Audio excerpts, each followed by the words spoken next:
एक निवेदन आप सबसे करेंगे, दुख है ना थोड़ा सा अगर आपके जीवन में, शिव जी को आप जल चढ़ाना चालू कर दीजिए।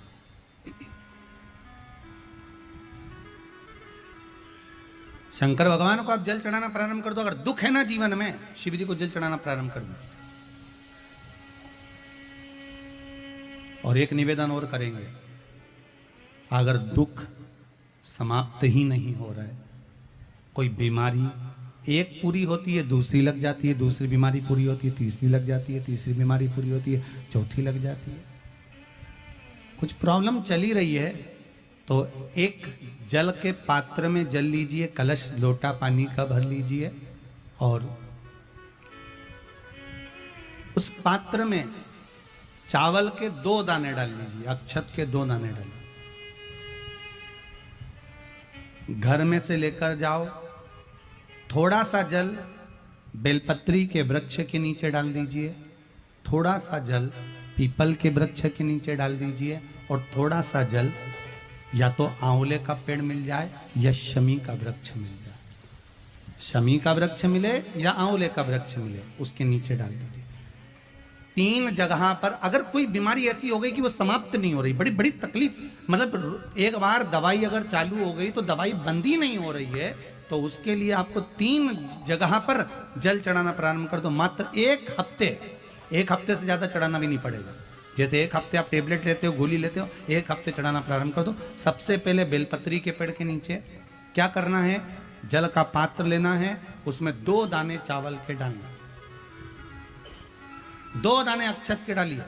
पहले बेलपत्री के पेड़ के नीचे जाओ, वहां जल चढ़ाओ, फिर जाइए पीपल के वृक्ष के नीचे, वहां जल चढ़ाइए, आखिरी में या तो शमी के नीचे या फिर आंवले के नीचे, इन दोनों में से कोई एक वृक्ष जिसके नीचे। पर 1 हफ्ते अगर आपने आंवले में चढ़ाया है तो आंवले में ही चढ़ाना, शमी में चढ़ाया है तो शमी में चढ़ाना है। ये बदल के मत चढ़ाना कि आज मैं शमी में चढ़ा देती हूँ कल आंवले में चढ़ा दूंगी, ऐसा नहीं। कितना सुंदर कहा है, जब जिंदगी बहुत संघर्ष में चल रही हो, बहुत दुख का जीवन चल रहा हो, बहुत कष्ट का जीवन चल रहा हो, बहुत कष्टमय जीवन चल रहा हो, तब शमी के 5 पत्ते, शमी के 5 पत्ते, एक दुर्वा के साथ 1 अक्षत, चावल का 1 दाना, वो भी हल्दी में भिंगोया हुआ हो या केसर में भिंगोया हुआ हो, शमी पत्र 5, 1 दुर्वा, 1 चावल का दाना, जो दिल से हृदय से बेलपत्री के वृक्ष के नीचे पार्थिव लिंग का निर्माण कर कर मट्टी का शिवलिंग बनाकर प्रदोष काल में, मतलब शाम के समय पर शिवलिंग बनाकर उस पे जल चढ़ाकर, जो ये 5 शमी का पत्र, 1 दुर्वा और 1 चावल का दाना, अपनी कामना कर कर जो दुख चल रहा है बाबा से विनय कर कर 1-1 पत्ता जब समर्पित कर दे, फिर 1 दुर्वा समर्पित कर दे, फिर 1 चावल का दाना समर्पित कर दे और बाबा का वहीं पर पुनः विसर्जन कर दे, 3 महीना तो जाने दो, 15 दिन के अंदर वो दुख कटता जरूर है, चाहे कोई भी दुख, किसी भी तरह का दुख क्यों नहीं। 1 बेलपत्र के वृक्ष की परिक्रमा करने वाले को हजारों अश्वमेघ यज्ञ का फल प्राप्त हो जाता है, हजारों अश्वमेघ यज्ञ का फल प्राप्त हो जाता है। उसी तरह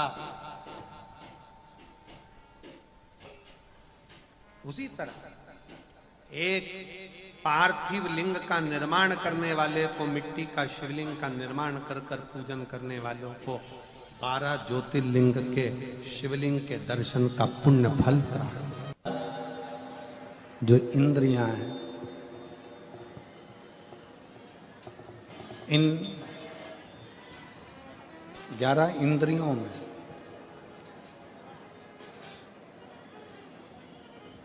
केवल एक भगवान शिव की अविरल भक्ति धारण करने के लिए ये इंद्रियां आप और हमको मिली,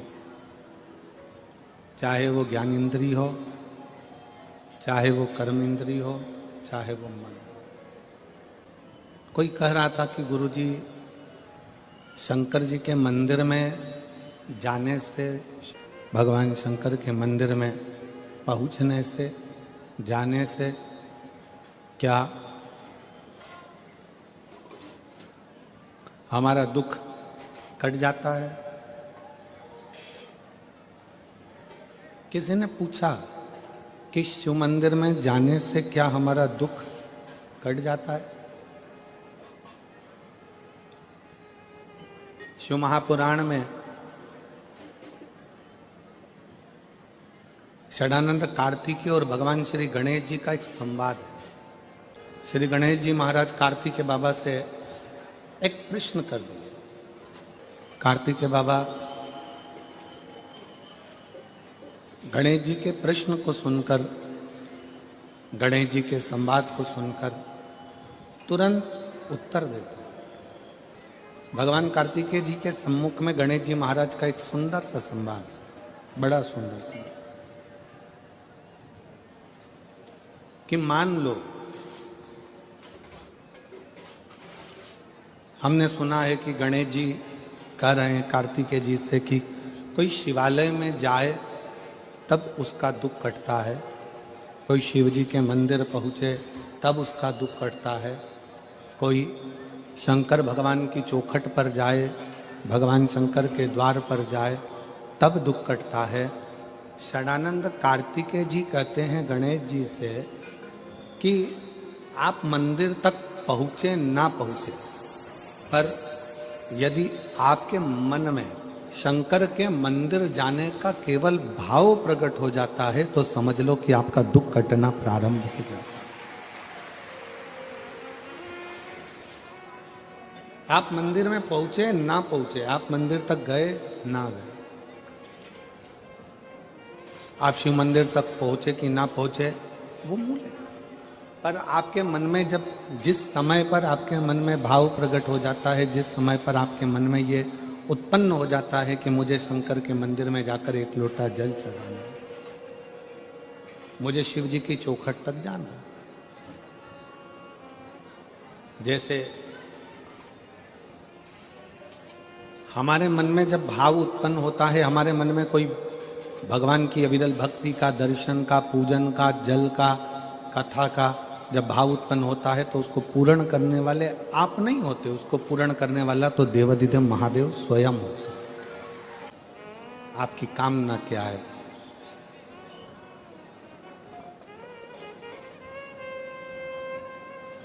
शिव महापुराण एक कल्प वृक्ष है। कल्प वृक्ष का मतलब क्या होता है? जिसके नीचे बैठकर जो कामना करी जाए वो पूर्ण होती है। यहां कोई दूसरा नहीं है।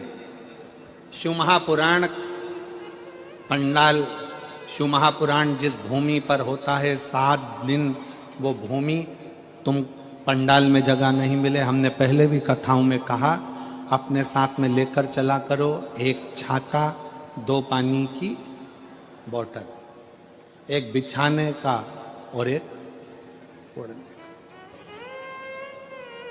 2 पानी की बोतल किसके लिए? एक अपने लिए, एक अपनी अड़ोसन पड़ोसन पीछे वाली धड़ोसन के लिए। उसके अपन किसी को कुछ नहीं दे सकते, अपनी पड़ोसन को थोड़ा सा पानी तो पिला सकते हैं।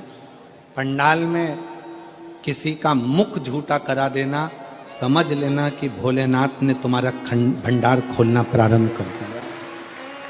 किसी का मुख झूठा करा देना, एक जरा सी टॉफी खिला दी, कोई ने बिस्कुट खिला दिया, कोई ने कोई सामान घर से बना कर लिया है, कई लोग पूड़ी लाते हैं, कोई चाय पिलाता है, कोई कॉफी पिलाता है, कोई दूध पिलाता है, कोई सामग्री लाता है, रात दिन लोग सेवा करते।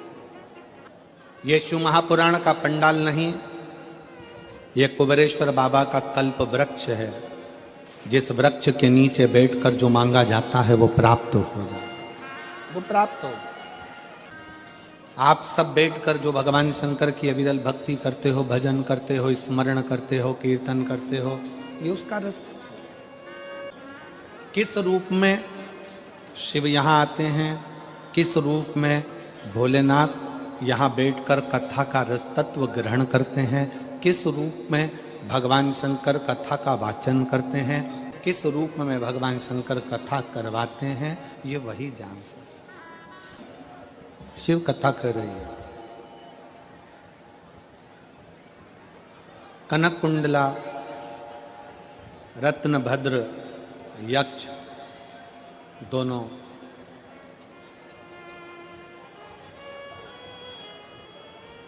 गंधमादन पर्वत पर बैठकर भगवान शिव की आराधना कर रहे हैं। पार्वती जी ने भगवान शंकर से कहा कि ये आपके भक्त हैं, शिव उपासना करते हैं, इनकी झोली खाली रह जाए तो ये श्रेष्ठता कहाँ है। एक निवेदन सभी श्रोता बहन भाइयों से, कथा आ रहे हैं और पंडाल में बैठकर भी सुन रहे हैं। जिस दिन दिल से हारो ना,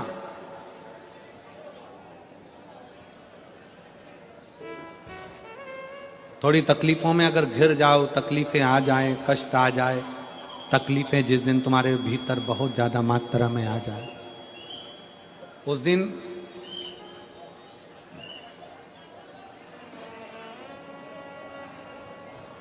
तीन बेलपत्र, एक बेलपत्र में पीला चंदन, बीच वाली पत्ती। जिस दिन तुम्हें लगे कि मैं बहुत दुखी चल रही हूं और मेरा काम हो ही नहीं रहा, बहुत तकलीफ की जिंदगी चल रही है, कोई हाथ पकड़ने वाला नहीं है, कोई संभालने वाला नहीं है और बहुत तकलीफ हो रही, बहुत तकलीफ। उस समय पर एक बेलपत्री के बीच वाली पत्ती पर पीला चंदन, दूसरी पत्ती पर लाल चंदन और तीसरी पत्ती पर 11 चावल गीले, पानी में उसको थोड़ा सा भिगो लें या धो लें, 11 चावल गीले शिव जी की उस पत्ती पर रखी। सबसे पहला पीला चंदन का बेलपत्र, दूसरे नंबर पर लाल चंदन का बेलपत्र, तीसरे नंबर पर जो 11 चावल आपने धोकर रखे हैं वो हाथ की हथेली में रखना है और हाथ की हथेली में रखकर अपनी कामना कर कर भगवान शंकर से विनय कर कर पंचाक्षर मंत्र नमः शिवाय या षडाक्षर मंत्र ओम नमः शिवाय या श्री शिवाय नमस्तुभ्यम बोलकर उस बेलपत्र पर सीधे हाथ में रखकर उल्टे हाथ का स्पर्श कर कर बाबा से अपने मन के भाव कहकर शंकर के शिवलिंग पर उसे समर्पित कर दीजिए। एक ही लोटा जल, जहां से जल बहता है अशोक सुंदरी वाली जगह, एक ही लोटा जल जहां से जल बहता है उस जल बहने वाली जगह पर 3 बार उस जल को अपनी कामना कर कर श्री शिवाय नमस्तुभ्यम या पंचाक्षर मंत्र या षडाक्षर मंत्र बोलकर 3 बार उस स्थान पर गिरा दीजिए। गिराने के बाद में बाबा से विनय कर कर अक्षत वाली जो बेलपत्र है, एक बेलपत्र और एक अक्षत उसमें से अपने लिए लेकर आ जाओ। उसको 2 महीना 3 महीना अपने घर में रखिए। जितना भी दुख है धीरे धीरे बाबा समाप्त कर कर खुशियां घर में लेकर आता ही है। दुख समाप्त होगा, खुशियां घर में आएगी जरूर। दुनिया का सबसे बड़ा डॉक्टर है मेरा देवाधिदेव महादेव, और दुनिया की सबसे बड़ी दवाई है तुम्हारा विश्वास, तुम्हारा भरोसा। ये दुनिया की सबसे बड़ी दवाई है। जिस दिन तुम्हारा भरोसा, तुम्हारा विश्वास प्रबल हो जाएगा, उस दिन शिव तत्व अपने आप प्राप्त हो जाएगा। शिव शिव है, देगा मुझे बाबा। कनक कुंडला ने अपने पति रत्नभद्र से कहा कि मुझे मेरे शंकर पर भरोसा, और मेरी जीजियों मेरे जीजाओं, मेरी बेटियों, बेटाओं, मेरी माताओं, सूरतिया लालाओं, सूरत के रहवासियों, गुजरात की पवित्र भूमि पर रहने वाले मेरे दशंकर के अंश रूप आप सब, शिव महापुराण की कथा में दिखावे के लिए मत जाना। और जगह पर होती होगी कि वहां लोग दिखाने के लिए जाते होंगे। शिव महापुराण की कथा कभी दिखावे के लिए ना तो होती है ना होना। दिल से सुनो, दिल से कहो, दिल से सुनो और दिल से कहो। जब आप दिल से सुनोगे और दिल से कहोगे तो वो सुनेगा। कैसे ना सुने?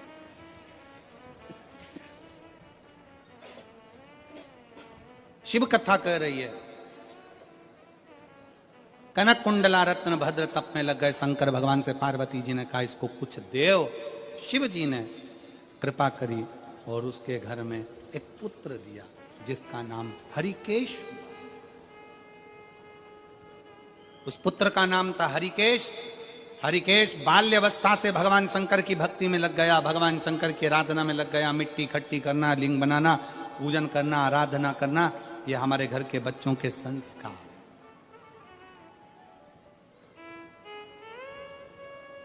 और संस्कार बहुत जरूरी है।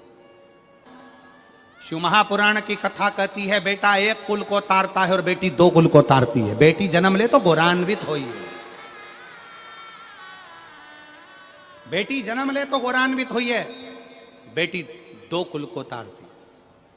शंकर जी के किसी धाम में 12 ज्योतिर्लिंग में, शंकर जी के किसी ज्योतिर्लिंग में, भगवान शंकर के धाम में अगर कभी एक रात्रि रुकने का भी मन हो जाए और आपका कहीं पुण्य प्रबल हो जाए कि मैं शंकर के चौखट पर जाकर एक रात्रि विश्राम करूं।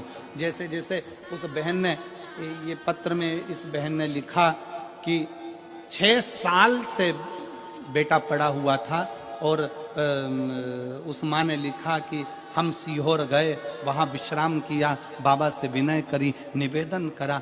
शंकर की भूमि पर, कंकर शंकर की धरा, कुबरेश्वर धाम की धरा पर लोग जिस आस से जाते हैं बाबा वो मनोकामना पूर्ण करता ही है। शिव देता है। फिर मेरी जीजियों, मेरे जीजाओं, बेटियों, बेटाओं, मेरी माताओं, सती मैया ने जो गलती करी वो आप ना करिएगा।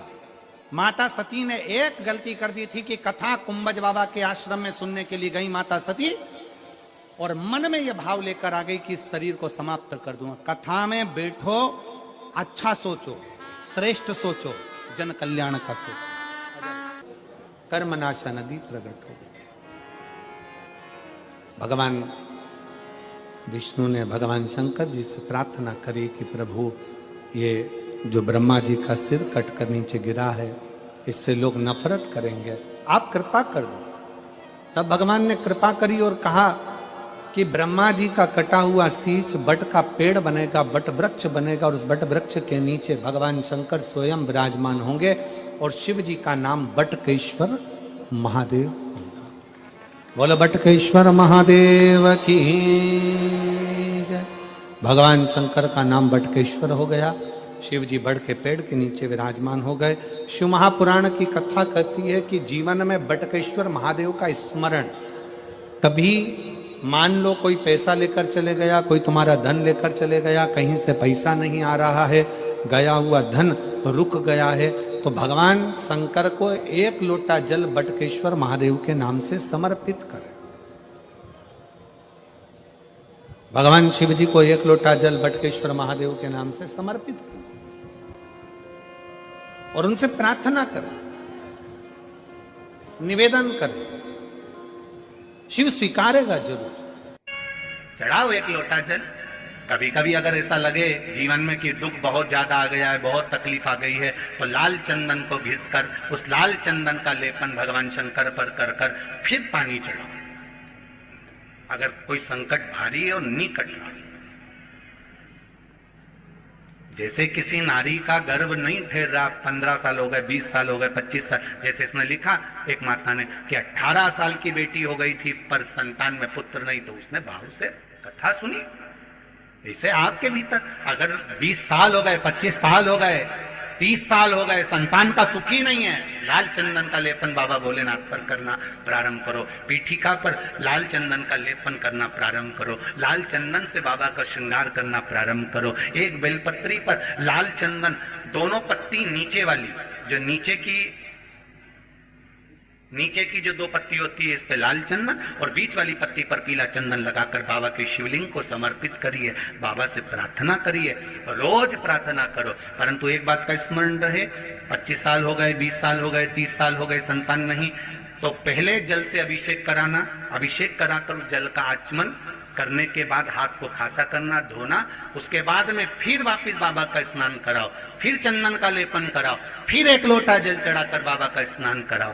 बाबा का बड़ा सुंदर भाव से लाल चंदन से जो अभिषेक करता है, बाबा को लेपन कर कर फिर जल चढ़ समर्पित करता है, निश्चित है उसकी गोदी मेरा देव अधिदेव महादेव जरूर भरता है। वीडियो में अंत तक बने रहने के लिए आपका बहुत बहुत शुक्रिया। यदि आपको वीडियो अच्छी लगी हो तो प्लीज वीडियो को लाइक करें और कमेंट में हर हर महादेव जरूर लिखें। और यदि मेरे चैनल पे आप नए हैं तो चैनल को सब्सक्राइब करें। Thanks for watching. Radhe Radhe.